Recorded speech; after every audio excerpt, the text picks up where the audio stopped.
What's up, everybody? So today, I thought it would be fun to go through some old baseball card Beckett guides and just kind of reminisce about some of the prices, either really high or really low, of some of the old baseball Becketts. The oldest Beckett that I was able to dig up was this one from December of 1989.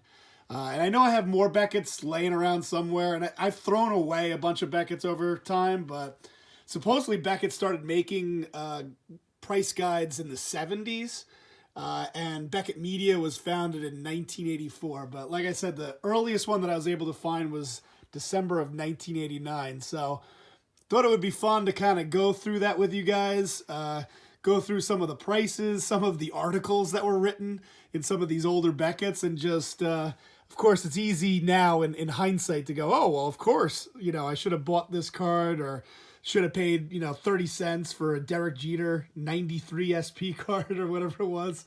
But anyway, so let's get into it. I'm going to start with the old Beckett and then kind of work my way up to this Beckett, which was made, let's see, December of 2003.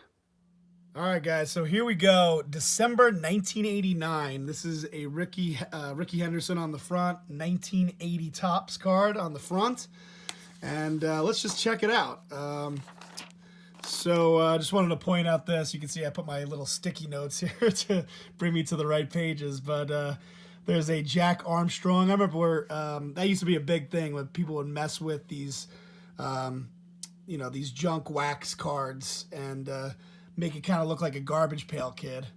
Jack Armstrong. All right, so let's take a look at the Beckett. And here's a whole article on Griffey already in 1989. And by the way, here is the hot list. December 1989. So we got Will Clark, Kevin Mitchell, Bo Jackson, Jeremy Walton, Griffey, Mark Grace, Tom Gordon. Look at those names. And then, of course, the cold list. Pete Rose, Greg Jeffries, and Jose Canseco. And then here's 51 Bowman. So the way this would work is this column here is sort of the low end of what people would pay, and then this column here is the high end of what people would pay.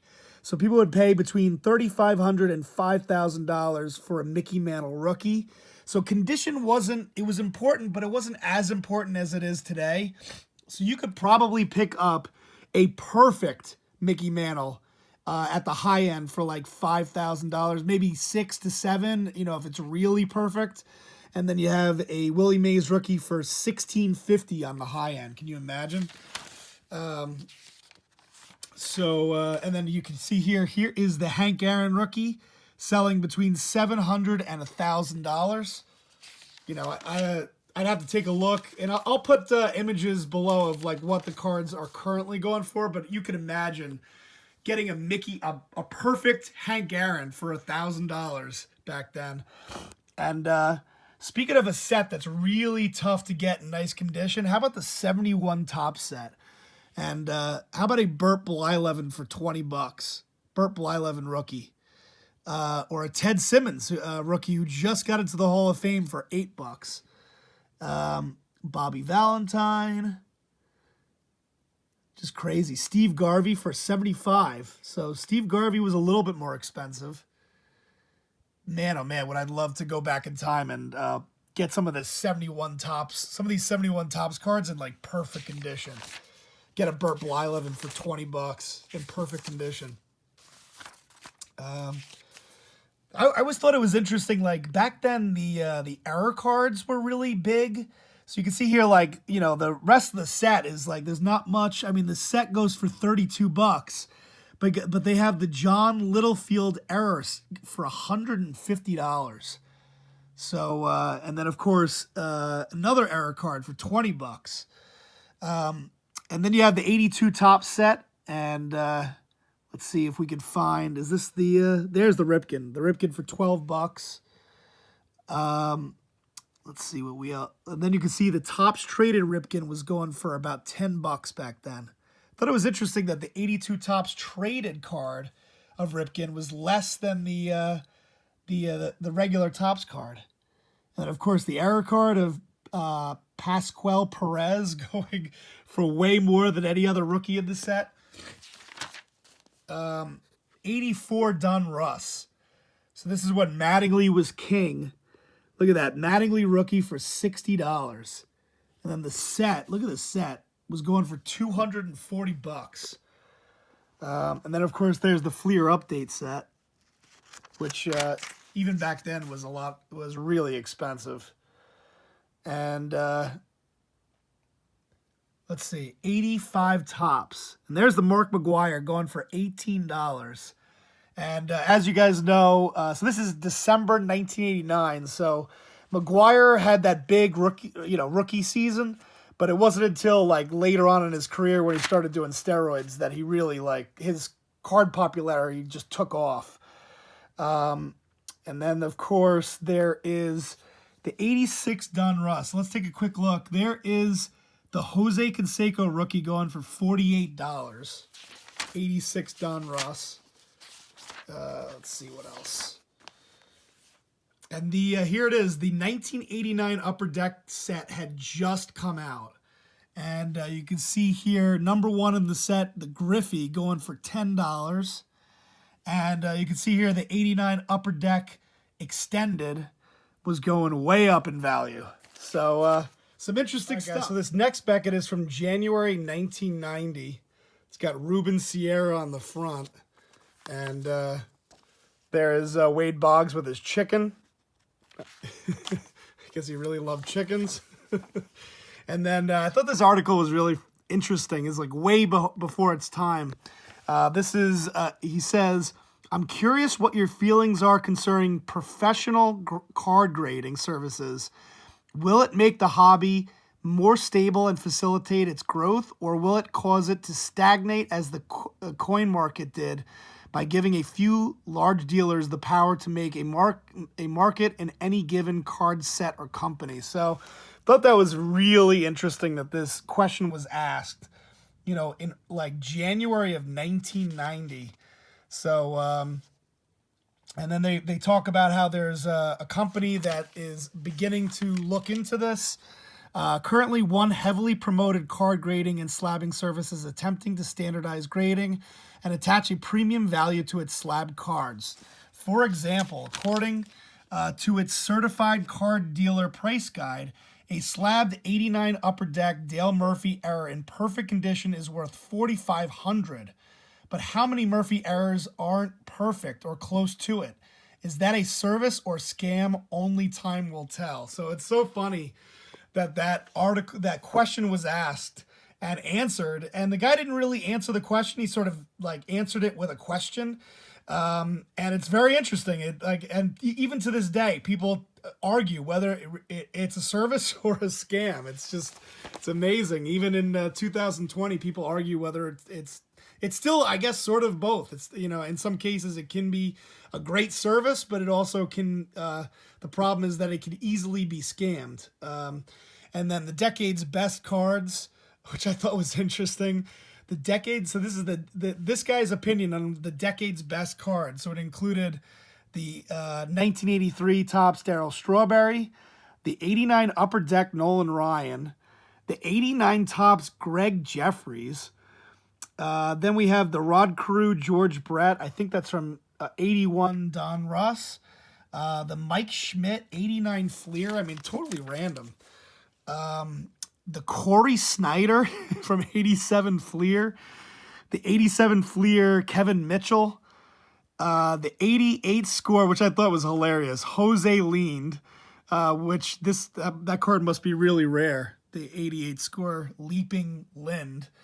The 89 top, 87 tops, Bo Jackson, and the 1987 tops, Reggie Jackson. Just so random. All right, guys. So this next Beckett, October of 1990. I assume that this Beckett was made right before the World Series in 1990, where it was the Oakland Athletics and the Cincinnati Reds. And you can see that Canseco's rookie card had gone to $125. $125 for a Canseco rookie. Just, that's insane. And then in February 1991, It features Kevin Moss. Back when he had that huge season for the Yankees in 1990. And there was a lot of high hopes for my man Kevin Moss for a terrible Yankees team. You can see here, he provided the sole glimmer of excitement on a ball club mired in controversy and last place. So it's just like, it's crazy to think of the Yankees as a last place team, but man, they were terrible back in the early 90s. And Kevin Moss was the Yankees' shining glimmer of hope, and that would fade very early on in his career. All right, so this Beckett was made in March of 1991, and I just thought it was great because so the 1991 score was just coming out, and this is an ad for 1991 score. Look at that. It features Todd Van Poppel and some rookie named Terry Shumpert. And then you can see here the Mattingly says, "Score gets my vote again in 1991." I just thought that was great. And then March of 92, I just thought it was interesting. This is, when the junk wax error cards start to drop in price. And you can see here 1989 Fleer. Look at all of the down arrows. And as a kid, it was just hard to continue to collect when everything, like right now we are in a bull market, man, for baseball cards. Everything's going up.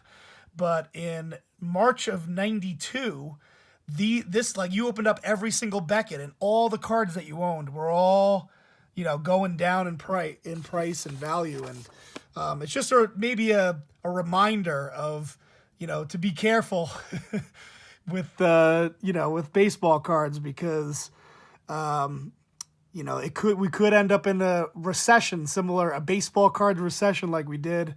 And now, is this one? Yeah, March of 1992. So 92 done rust. Look at all those down arrows. It's insane. All right, and then to kind of continue on that, down, not out. What is it with the decline in card values from 1988 and up? I know you don't set values, so does this mean people keep reporting prices below current book values? And then he goes on to say, many lower grade sets from 88 to 91 are either sitting on shelves with no buyer interest or being blown out below their original wholesale cost. Even at these bargain levels, some items move slowly. So just kind of the beginning of the end, the beginning of the bubble about to burst. All right, so the next magazine here is December of 93. Mike Piazza featured on the front here, just out of curiosity. Oh, we got Jack McDowell on the back. And thought I'd bring you guys to two sets in particular. The 92 Bowman set, which is a huge set back then. It still is. But this was a really, really hot set back then. You can see all the arrows going up and down. It's a $350 set. And then look at this. Mariano Rivera rookie card for 30 cents. That is insane. So Mariano was featured in this set for 30 cents. The most valuable card in the set, which I thought was interesting, was the Frank Thomas foil for $40. And you can see Manny Ramirez's rookie card there for 12. Butch Henry. So Butch Henry and Mariano Rivera, both 30 cents. David Need for $4. Javi Lopez for $6. And it's really interesting to see some of these prices. Jeffrey Hammonds for $10. There's the Nolan Ryan. So the Nolan Ryan, just a base Nolan Ryan was $10. And Mariano Rivera for 30 cents. And then another huge set, as we all know, was the 1993 Upper Deck SP set, which featured Derek Jeter, and there it is, right next to the Chipper Jones, Derek Jeter foil for $1.50. How awesome would it be to go back in time and pick up a Derek Jeter rookie foil for $1.50? I'd be like, give me every single one that you have. Like, I'll take every single one. So what, just unbelievable. That card for $1.50. All right, next up, April of 1994, featuring, of course, Michael Jordan. And this is, of course, his 91 Upper Deck card. Michael Jordan, of course, never actually made it to the majors. Always played in the White Sox organization, but never actually made it. Played for the Barons. And baseball's next hero is known more for his slam dunks. And we know he was, I don't know, considering he was a basketball player, I thought he did pretty well as a baseball player, but definitely, I think what he hit like 230 or something like that for the Barons. And then on the back, you have, the Toronto Blue Jays, Joe Carter, walk-off home run in 93. Touch 'em all, Joe. All right, so next up is the Beckett from January of 2000, featuring Vladimir Guerrero Jr.'s father. So there you go. And this is sort of post-steroids, but before like the whole steroid scandal broke. Which, by the way, shout out to Ray from Philly. This is when the 300 great baseball cards from Mike Payne. This is when when the book first came out, and you can see here they're kind of advertising this new 128 page book. So this is a great PSA set. If you guys are interested in putting together kind of like a PSA registry set, this is a great way to start. 300 great baseball cards by Mike Payne. I just thought this was really interesting because this is just brand new book, just came out. And it's always great to look at the hot lists. So again, this is 2000. Rick Ankiel was the #1 hot card. 89 Upper Deck, the 93 SP Jeter, A-Rod, Pedro Martinez. I just thought it was funny that Rick Ankiel, of all cards, is the #1 card. And there's Josh Beckett. There's the Rick Ankiel. And the Griffey, the Pudge, and Josh Hamilton. And I think there's one other thing I wanted to show you guys. Oh, and this, so like I was saying, guys, this is, after McGwire hit all those home runs, hit 70 home runs, and you can see here, here it is, let's see, 85 tops, the Mark McGwire rookie for $200. Just the base card selling between 100 and 200. I think it actually got to like 250 at one point. But just thought that was interesting. All right, so the last magazine I'm going to go through here is the December 2003. And you can see here it features the prospects from that time frame from 2003, featuring Joe Mauer, Delman Young, and Casey Kochman. And I just thought this was interesting just to kind of look back at some of the top prospects of 2003. And you can see here, Anaheim Angels had Jeff Mathis. The Orioles had John Maine. And I was thinking, one of the, like if there are a couple things that I've learned, and I went through, all these magazines. I only highlighted some of what I thought was kind of interesting. There's a lot more that I read. But if there are a couple things that I've learned, I guess, from going through all these Beckett's all over again is, number one is that, for every, Mike Trout and for every, Hall of Famer, there are so many Jeff Mathises and John Maines and Dallas McPherson and Brandon Woods. It's just, and you think about all the guys that we're really high on right now, like the Eloy Jimenez and Vlad Jr. and Juan Soto and Ronald Acuna and Gleyber Torres, and even to like the second tier guys like the Austin Meadows and the Tommy Edmonds. And for every, Hall of Famer, there's going to be tons of busts. Like most of those guys I just mentioned will probably bust. Some of them will probably have nice careers, but not end up being Hall of Famers. Like Kevin Youkilis is a perfect example of a guy that had a great career, not a Hall of Famer. Jeremy Reed, a bust. Let's see, Grady Sizemore, nice career, but definitely nowhere close to a Hall of Famer. Kyle Sleeth, I don't think I need to answer that. Zach Greinke, yeah, he definitely has a chance. Look, how about these guys? Joe Mauer and Justin Morneau. I mean, those are two guys that I can't believe I'm saying that Joe Mauer has a chance of not being a Hall of Famer. Justin Morneau, definitely not a Hall of Famer. So it's just interesting to kind of look back So that's one thing. Second of all, one thing that I've noticed is that what you wouldn't think it, but cards that are difficult to grade, like the 93 SP and the 1971 top set, those are really good sets to have. For some reason, collectors love sets that are not easily like a PSA 10 on every card. So that's, I don't know if you guys have noticed this, but like base Topps cards and a PSA 10 outsell the Chrome counterpart, even though you pay more for the Chrome cards. And I just find that really interesting. So Jason Dominguez, I don't even know, Quiros, there's Alex Rios. So you get, again, just a good reminder that a lot of these like players that we're really, really high on right now are probably going to be huge busts when it's all said and done.